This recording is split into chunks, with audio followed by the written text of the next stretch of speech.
Hai guys, gimana sih cara beresin semua hutang-hutang kita, terutama hutang pinjol? Nah, siapa nih yang pernah ngerasain seperti ini? Nah, sekarang saya akan berbagi informasi bagaimana cara kita bisa melunaskan hutang sekaligus bisa menjadi hari-hari yang lebih produktif lagi. Oke, penasaran?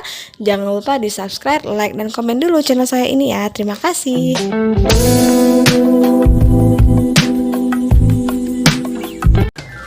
Welcome back to my channel Gudang Pinjol. Terima kasih buat teman-teman yang selalu setia menanti informasi dari Gudang Pinjol ya. Nah, kali ini nih saya akan berbagi tips ya buat teman-teman, barangkali bagi teman-teman yang membutuhkan. Nah, siapa nih di sini yang sudah pernah melakukan pinjaman online atau melakukan pinjaman lainnya yang memang susah banget dibayar atau hutang-hutangnya sudah semakin menumpuk. Nah, hutang-hutang menumpuk ini pasti bikin kita stres dan pusing banget gimana cara membayarnya.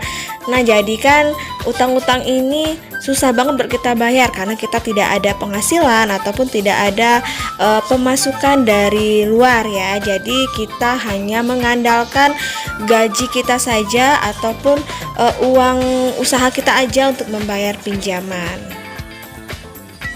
Nah guys, sebenarnya kita tuh tidak dilarang untuk berhutang. Negara aja berhutang ya, tetapi negara berhutang untuk meningkatkan pertumbuhan ekonomi di Indonesia.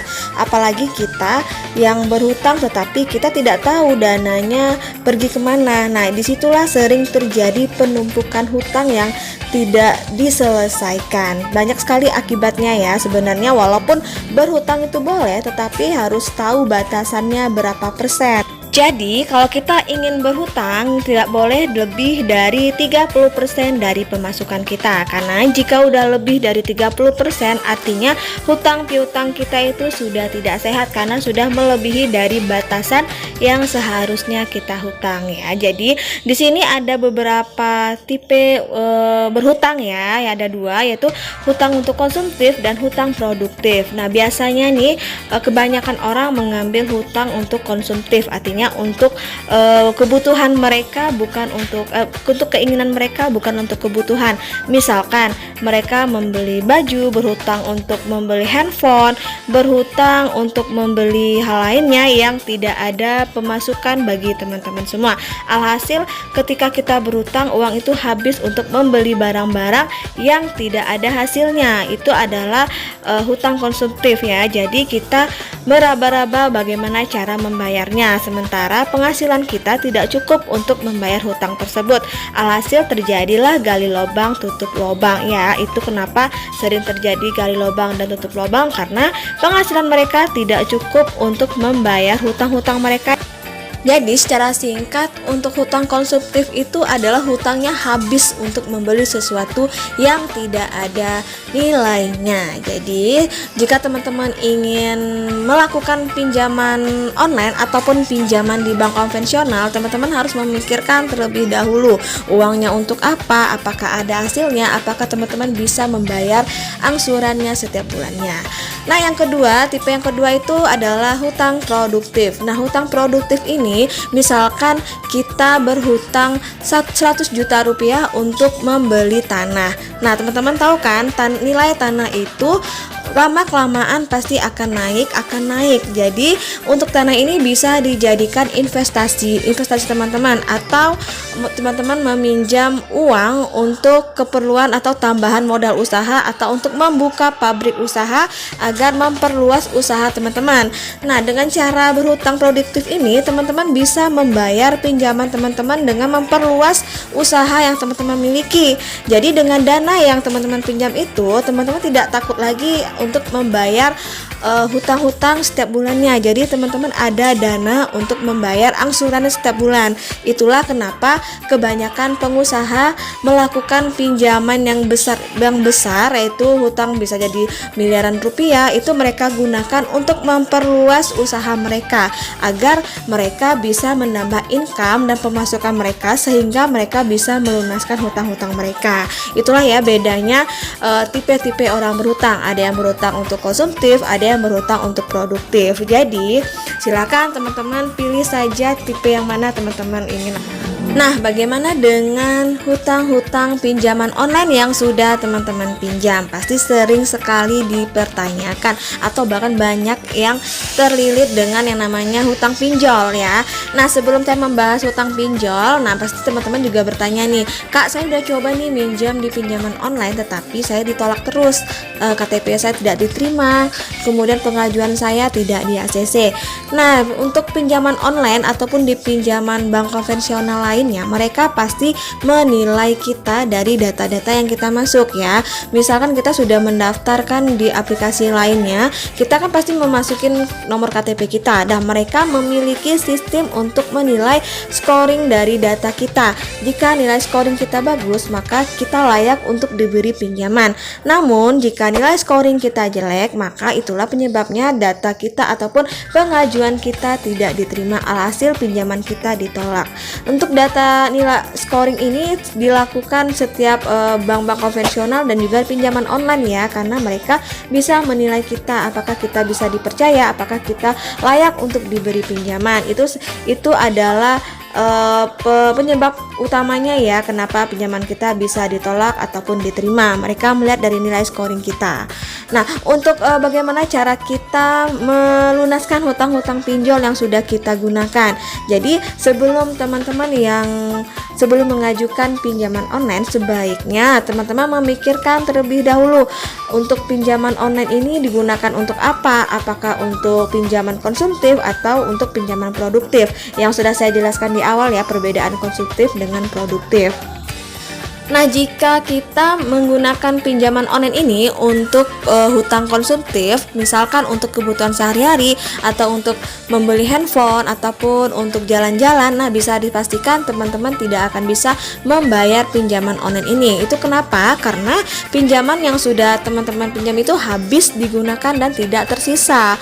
Beda halnya jika teman-teman melakukan pinjaman online dengan hutang produktif, maka teman-teman bisa mendapatkan income di luar dari usaha teman-teman ya. Misalkan teman-teman melakukan pinjaman online untuk tambahan modal jualan. Jadi misalkan teman-teman meminjam 1.500.000 untuk modal usaha, 500.000 teman-teman simpan. Jadi untuk biaya bulanan atau angsuran bulanan dari si pinjol ini teman-teman bisa dapat dari usaha yang sudah teman-teman tanamkan tadi, dari 500.000 itu tadi ya. Misalkan apakah untuk jualan makanan, jualan baju atau jualan lainnya. Alhasil teman-teman bisa membayar hutang-hutang pinjol teman-teman. Jadi uangnya tidak terpendam ataupun tidak habis dalam satu langkah atau dalam satu hari ya. Nah, oleh sebab itu kenapa sangat penting sekali ketika kita melakukan atau pengajuan di aplikasi pinjaman online, kita memilih tujuannya untuk modal usaha. Di sana pihak perusahaan bisa melihat bahwa kita pasti akan bisa membayar dananya atau mengembalikan pinjamannya dengan menggunakan usaha kita atau dengan menggunakan dana dari modal usaha kita tadi ya. Jadi untuk pinjaman online sebaiknya gunakanlah untuk usaha ataupun untuk memperluas pabrik usaha kita agar usaha kita lebih berkembang dan kita bisa membayar hutang kita setiap bulannya. Jangan meminjam pinjaman online untuk kebutuhan yang tidak perlu, untuk hal yang keinginan kita. Gunakanlah untuk modal usaha sehingga kita memiliki passive income yang baik dan juga memiliki tabungan untuk masa tua. Itu penting ya, tidak hanya dananya untuk membayar hutang semua sehingga kita tidak ada memiliki simpanan untuk keadaan darurat. Karena simpanan dalam keadaan darurat ini juga sangat penting, dimana kita tidak tahu keadaan kita besok-besok seperti apa ya. Jadi kita sudah memiliki dana simpanan kita ya. Jadi untuk teman-teman yang ingin melakukan pinjaman online sebaiknya dipikirkan lagi dananya untuk apa. Yang sudah saya jelaskan tadi ya, ada beberapa tipe, ada konsumtif dan produktif. Nah, saran saya gunakanlah pinjaman online ini untuk yang hutang produktif sehingga teman-teman bisa membayar hutang-hutang teman-teman dan tidak terlilit lagi dengan yang namanya pinjaman online atau hutang-hutang lainnya yang menyebabkan teman-teman bisa stres dan tidak bisa bekerja, dan juga alhasil teman-teman nilai scoringnya juga jelek. Nah, bagaimana jika kita sudah pernah mengajukan pinjaman online tetapi kita tidak bisa membayar pinjamannya. Ini bagi yang udah terlanjur meminjam pinjaman online ya. Jadi di sini jika teman-teman sudah terlanjur meminjam pinjaman online sehingga duitnya itu habis entah kemana, nah yang perlu teman-teman lakukan pertama, stop gali lubang tutup lubang, karena itu bukanlah jalan keluar untuk menyelesaikan semua hutang-hutang. Jadi cukup teman-teman satu aplikasi saja. Jika teman-teman tidak sanggup membayarnya, teman-teman bisa melakukan negosiasi dengan pihak perusahaan. Biasanya jika kita telat dalam membayar, mereka pasti menghubungi kita atau via WhatsApp ataupun via telepon. Nah, di sanalah kita bisa melakukan negosiasi dengan perusahaan untuk melakukan pembayaran. Jadi kita bisa minta keringanan cicilan ataupun pemotongan denda ataupun membayar pokoknya saja. Itu pentingnya kita negosiasi dengan perusahaan ya. Itu biasanya dilakukan negosiasi itu ke pinjaman online legal ya. Biasanya mereka bisa menerima negosiasi dari kita. Beda dengan pinjaman online ilegal, mereka biasanya tidak menerima negosiasi kita. Jadi sebelum kita meminta keringanan, mereka sudah marah-marah duluan ataupun mereka sudah mengirim semua data-data kita, semua kontak kita. Nah, itu juga bisa bikin kita down. Makanya teman-teman untuk memilih pinjaman online, pilihlah yang legal. Yang ilegal sebenarnya sih tidak usah dibayar, tetapi yang namanya hutang kita wajib membayar walaupun pokoknya saja ya, yang itu namanya berhutang, tapi tetap kita harus membayarnya. Nah, yang kedua yang perlu teman-teman lakukan tadi adalah mencari solusi dengan bercerita ke keluarga, minimal ke suami atau ke istri tentang hutang-hutang kita yang sudah kita lakukan ini, sehingga kita tidak bisa membayarnya, sehingga kita memiliki sharing antara suami ataupun istri ataupun orang tua nanti akan memberikan jalan keluarnya bagaimana.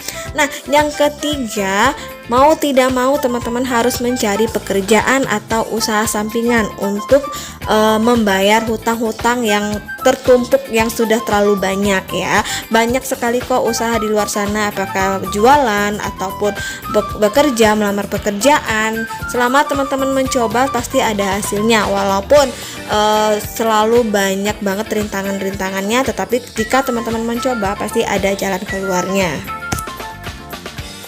Nah, itulah sharing-sharing dari saya ya tentang berhutang dan bagaimana cara membayar hutang-hutang ya. Jadi sebelum teman-teman melakukan pinjaman online, sebaiknya pikirkan terlebih dahulu untuk apa pinjaman kita ini. Gunakanlah pinjaman ini untuk keperluan kita dan bayarlah tepat waktu ya. Oke, gunakanlah pinjaman online sebijak mungkin. Jangan sampai teman-teman terlilit dengan yang namanya pinjaman online. Wassalamualaikum warahmatullahi wabarakatuh.